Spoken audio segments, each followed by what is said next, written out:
ada program FKDB atau program unggulan FKDB yaitu ONPAM. Nah, pada 2020 ini dan akan selama-lamanya. ONPAM ini adalah implementasi tadi dikaitkan dengan Pancasila, keadilan bagi seluruh rakyat Indonesia, adil dalam berekonomi. Nah, adil dalam pelaksanaan ekonomi. Maka pada FKDB ONPAM ini satu, mengajak para petani langsung di lapangan. Yang kedua, pemilik lahan. Yang ketiga, pemilik modal yang punya uang. Ya. Nah, kemudian kita sebagai pelaksana FKDB itu sendiri sebagai pelaksana. Kemudian yang terikat dengan kepentingan-kepentingan, contohnya yang bergerak di bidang pembibitan, yang bergerak di bidang pupuk, yang di bidang peralatan-peralatan pertanian dan lain sebagainya. Ini semua terlibat secara otomatis dan bersama-sama menggarap lahan pertanian. Nah, di sini akan terlihat kerjasamanya, berkeadilannya sama-sama. Nah, kemudian yang selanjutnya kita secara transparan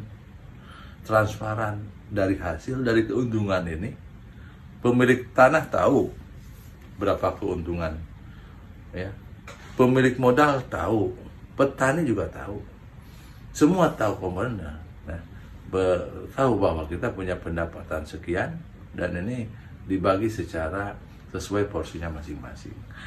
Dengan transparannya ini secara otomatis di sini ada nilai keadilan. Paling tidak di sini ada nilai keadilan informasi, ya, satu dengan yang lainnya. Nah, nanti setelah itu kita lanjutkan keadilan secara informasi, juga nanti keadilan secara hak.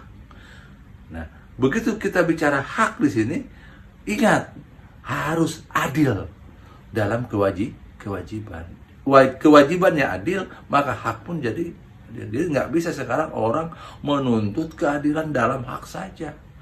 Harus adil juga dalam kewajiban. Nah, ini keseimbangan seperti ini yang harus FKDB perjuangkan. FKDB ini. Nah, di sini jadi kaitannya kembali dari pertanyaan tadi, Pancasila, FKDB dan program. Seperti itu. Terima kasih, Pak. Ini kelihatan berkaitan dengan program unggulan ya. Ini berarti yang diunggulkan lah oleh FKDB ya. Tentunya pasti ada juga program kerja yang lain. Ini ada unggulannya tadi seperti ONPAM. Ini kan Pak, ini terkaitannya seperti domain yang sekarang di kepemerintahan ya, tentunya ini kan dengan pihak Kementan Pak ya, Kementerian Pertanian. Nah, ini bagaimana Pak hubungan antara FKDB dengan Kementan itu sendiri seperti apa gitu Pak? Saya kira kalau dengan Kementan dan dengan lembaga ya secara otomatis melalui kepanjangan tangan daripada Kementan adalah di tingkat kecamatan itu BPP, Balai Penyuluh Pertanian. Kemudian naik ke atas lagi Dinas Pertanian tingkat kabupaten, ya. Ke bawahnya lagi kelompok tani. Ya. Nah, kalau ke atasnya ya Kementerian Pertanian.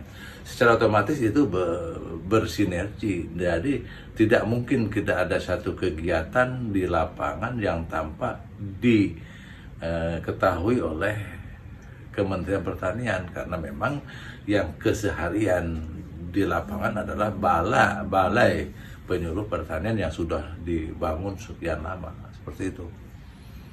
Terima kasih Pak. Ini kelihatan ini sinergis banget ya antara FKDB dengan kepemerintahan ya, dengan apalagi dengan ideologi itu sendiri yang tadi dikatakan Bapak. Jadi FKDB benar anak kandung dari Pancasila. Ini luar biasa Pak. Ini semua yang dilakukan sudah terbaca, ini pasti menciutnya itu goalnya itu ke kemakmuran Pak. Ini ya. Jadi semua menciut ke kemakmuran. Kita baca kalau dari tadi apa yang sudah disampaikan oleh Bapak. Nah, ini dengan Pancasila ini Bapak ini kan hakul yakin lah ya. Hakul yakin Indonesia ini bisa adil makmur. Ini juga penasaran Pak bagi kita ini yang terus menyimak ya FKDB ini, apa sih yang membuat Bapak sebegitu yakin bahwa dengan Pancasila ini bisa adil makmur itu Pak? Ya, ada pepatah lama, hidup ini bagaikan roda pedati, dari atas ke bawah, dari bawah ke atas. Indonesia sudah sekian lama merdeka dan lain sebagainya. Pada waktu titik tertentu Indonesia pasti maju, gitu ya. Kemudian yang kedua adalah bangsa yang paling majemuk di dunia ini adalah Indonesia. Bangsa yang paling majemuk, yang paling besar di belahan dunia ini adalah Indonesia.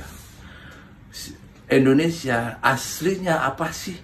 Nah, di situ nggak bisa mengatakan karena di sini terdiri dari sekian banyak suku, sekian banyak bahasa, sekian banyak juga kepercayaan, agama dan lain sebagainya. Dan ini sudah teruji 74 tahun merdeka, sekarang sebentar lagi 75 tahun. Ya, kita aman, ya. Aman, damai, tidak ada permusuhan yang luar biasa. Nah, ini menjadi satu sesuatu yang luar biasa. Nah, manakala ini dikemas dengan pembuktian dari implementasi Pancasila yang sudah menyatu ini sudah pasti bakal lebih menyatu lagi, ya kan? Ya. Dengan kekurangan aja, serba kekurangan kita udah bersatu. Apalagi dengan seluruh kebutuhan yang mendasarnya terpenuhi, ini akan semakin menyatu lagi. Cuman ingat, Indonesia sentris dari Papua sampai Aceh, ya, Merauke sampai Sabang. Kenapa saya katakan dari Papua sampai Aceh? Ya, matahari terbit dari timur. Coba kalau sedikit aja kita, matahari terbit dari timur, maka kita awali dari Papua sampai Sabang. Seperti itu, tapi bersama-sama, sentris sama-sama. Jadi tidak, kalau matahari terbit kan sekaligus, yang lainnya juga diberi sinar seperti itu. Nah, jadi sekali lagi optimisnya ini karena memang Indonesia satu majemuk. Dengan majemuk ini bersatu, punya satu kekuatan, sudah teruji 74 tahun. Ya, berbagai suku, berbagai golongan, berbagai agama dan lain sebagainya, kita menyatu. Nah, apabila ini ditingkatkan lagi, ya, dengan pendidikannya yang standar merata, ekonominya standar merata, ini akan semakin lebih menyatu lagi, lebih kuat lagi. Itulah optimisme daripada FKDB terhadap Indonesia dengan Pancasila.